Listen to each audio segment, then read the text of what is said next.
Welcome to the channel.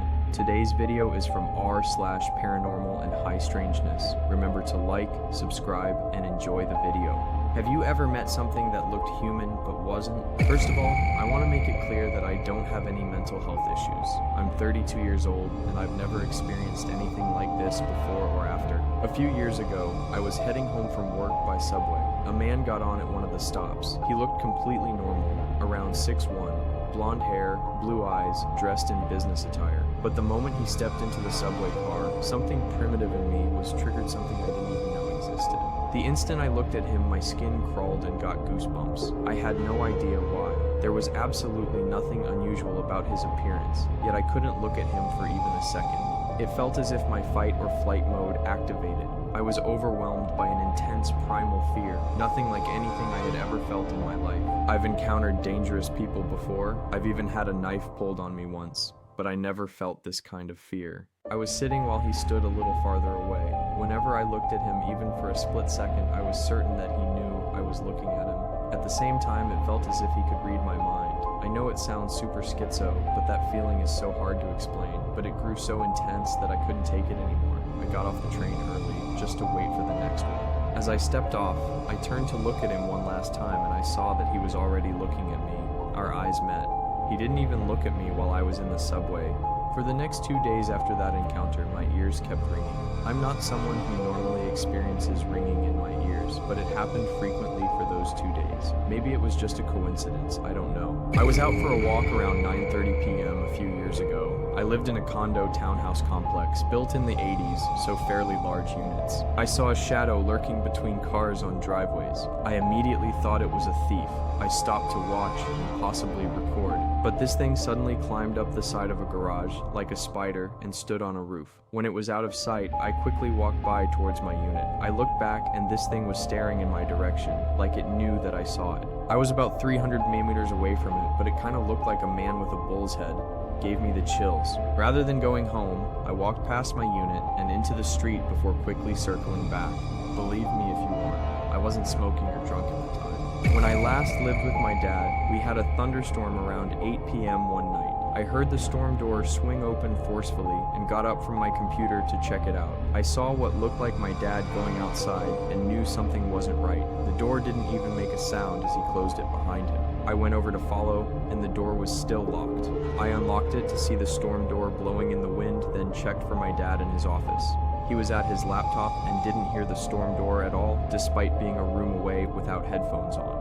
When I was a kid, I lived in a neighborhood where if you went out the back of the neighborhood, you went a few miles down a country road, 2 lanes, just farmland. Me and my best friend enjoyed walking it, and at the end was a main road which took you to a few stores, restaurants, etc.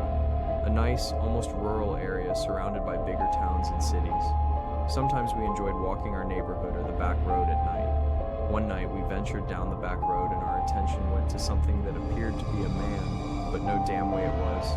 He had a huge grin and was running at us, but his legs, I'll try to describe this, were coming up in such a way that they were almost spread, knees bent, and rotating, like a crab or spider or something similar, yet he looked human. They would almost rotate spin as they went forward. You could imitate the motion of his legs, but you couldn't run like this thing did. It was weird, terrifying. We ran like hell, and we knew not to let it get near us, but I also knew we were safe once we entered our neighborhood. We immediately told my parents. They had no answers for us, but all these years later, I remember this thing. I was driving home alone one early fall night about 10 years ago. Still a little light in the sky, but just late enough to put on headlights, and I was stopped at an intersection on a residential street. Big enough to have a red light, but no one else there at this time of night. A guy is walking down the sidewalk, only other person in sight, and turns and walks into the crosswalk in front of me. He's a completely ordinary looking dude, white, about 25-ish, wearing khaki shorts and a hoodie. A pretty normal fashion combo here in Pittsburgh, with a messenger bag slung over his shoulder. At least he's pretty normal looking till he steps into my headlights. And then there's no longer flesh on his legs. They're bone, skeletal, clearly and unmistakably bare bones. As in, I can see my headlights shining between the tibia and the fibula as he walks. I can see the femur up till it disappears into his shorts. His stride doesn't slow down at all. He doesn't look in my direction. He's just walking like it's completely normal for all the flesh to disappear from your legs as soon as you step into the headlights. My windshield is clear, it's not raining or foggy. I have a completely unimpeded view of his bony legs. I haven't been drinking. I'm not under the influence of any kind of drugs. I just watch him in wordless astonishment as he walks through the crosswalk, and the moment he steps out of my headlights, his legs are completely normal again. There's enough ambient light that I can see the flesh on them. He doesn't look back, never pays me any attention, just keep on walking down the street like nothing happened at all. So, I have no idea what happened there, no idea what I was seeing or what he was, but I know I got a glimpse of something that wasn't normal or human. Was in a big box craft store once, middle of the day, and someone came into my aisle and walked past me, an older woman in a long coat, and the area around her was ice cold, like walk-in freezer cold. It radiated off her in waves, and her smell, she smelled of death. I've worked in forensics. Death has a smell. If you've experienced it, you know what I'm talking about, and you know it's unmistakable once you know it, and there's literally nothing else like it. If you haven't, there's no way I can describe it to you, and pray you never have to find out. She smelled of death, so powerfully that it took me back to the last mass disaster scene I worked on. I almost choked. I got out of the aisle with her as fast as I could. The temperature raised once I was more than about 5 or 6 feet from her, flipped from meat locker cold to entirely normal. I got a few aisles away and stopped to compose myself.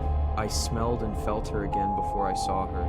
I didn't hear her coming, but the smell of death and the creeping cold radiated at me before she appeared in my line of sight, presumably from the next aisle over. I didn't wait for her to come into view. I got the fuck out of that store. I don't know what she was, but it wasn't human. Long story, but I'll paraphrase. I used to work on the North Slope of Alaska in the oil industry. The work we were doing required us to travel far out into the Alaska Petroleum Reserve, which is basically just untamed tundra wilderness for hundreds of miles. The oil companies would build these long ice roads in the winter that would lead to exploration drilling pads. Our job was to go out after they finished the initial drilling and test rock formations for their oil-producing qualities. It was mid-January. The sun hadn't quite come up yet, and when I say the sun hadn't come up, I mean in almost a month and a half, polar nights are intense. The particular well site we were traveling to was about 60 miles west of Alpine, Alaska, deep in the wilderness. It took a week, but we finished our job and were headed back to camp to finish our hitch and go home. At the beginning and end of the ice roads are guard shacks that you have to check in and out of for safety. No cell reception and radios work only up to a distance. If you don't check in or out in a set time, they come looking for you to ensure you're not a popsicle. It was about 4 in the morning, not that it mattered in the land of endless night, and we were halfway across the ice road. Travel was slow as the speed limit on the roads is only 25 mph, when something appeared on the road in our headlights. It was a man, in jeans, sneakers, and a hoodie jacket, walking down an ice road in wilderness tundra at 4 a.m. and it was 20 degrees outside. It's not unusual for the local Inuit people to be out this far hunting. Maybe his snowmobile broke down and he's trying to get back to the guard shack. Seemed plausible. He didn't acknowledge us as our trucks rolled up next to him. He just kept shuffling forward. He didn't seem cold. His clothing, while totally not appropriate for this extreme weather, appeared warm and dry. We also noticed he wasn't Inuit, but Caucasian. I rolled down my window and asked if he needed any help and if he was okay. He still didn't acknowledge us, just kept shuffling forward. His face was completely blank, devoid of any thought or emotions. The other guys in my truck suggested that maybe he was in an accident and in shock. I continued rolling my truck alongside him as he trudged down the road, still trying to get his attention. Even in this extreme cold, I could occasionally get whiffs of a peculiar smell coming off him. He smelled acidic, if that makes sense. There was just a lot about this guy that made the hair on my neck stand up. The guy behind me in the truck's crew cab had had enough of all this.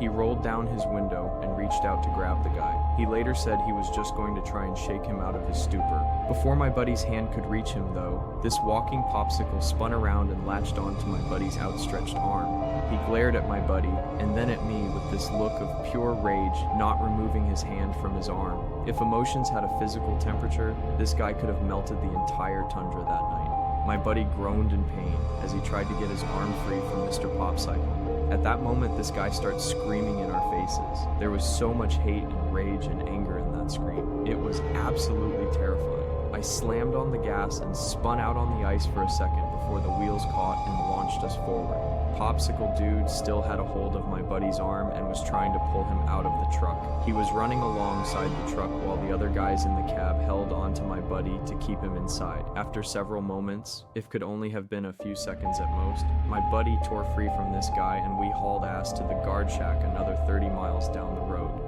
We checked in with the guards and reported what we had just seen. The guard was looking at us like we were pulling a prank, but policy said they had to check it out regardless. My buddy's arm was sore, and when he pulled back his sleeve, there were noticeable bruises in the shape of a hand around his arm. We filed a report with the guard and were told to head back to our camp.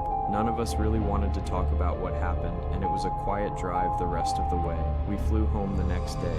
The next time we saw the guard at this shack, we asked him if they ever saw Mr. Popcycle on his patrols. He told us they searched up and down that ice road for a solid 12-hour shift and saw nothing, not even tracks in the snow leading off the road. He told us it was a good prank and that he'd get us back for making him waste a shift driving around. But it wasn't a prank.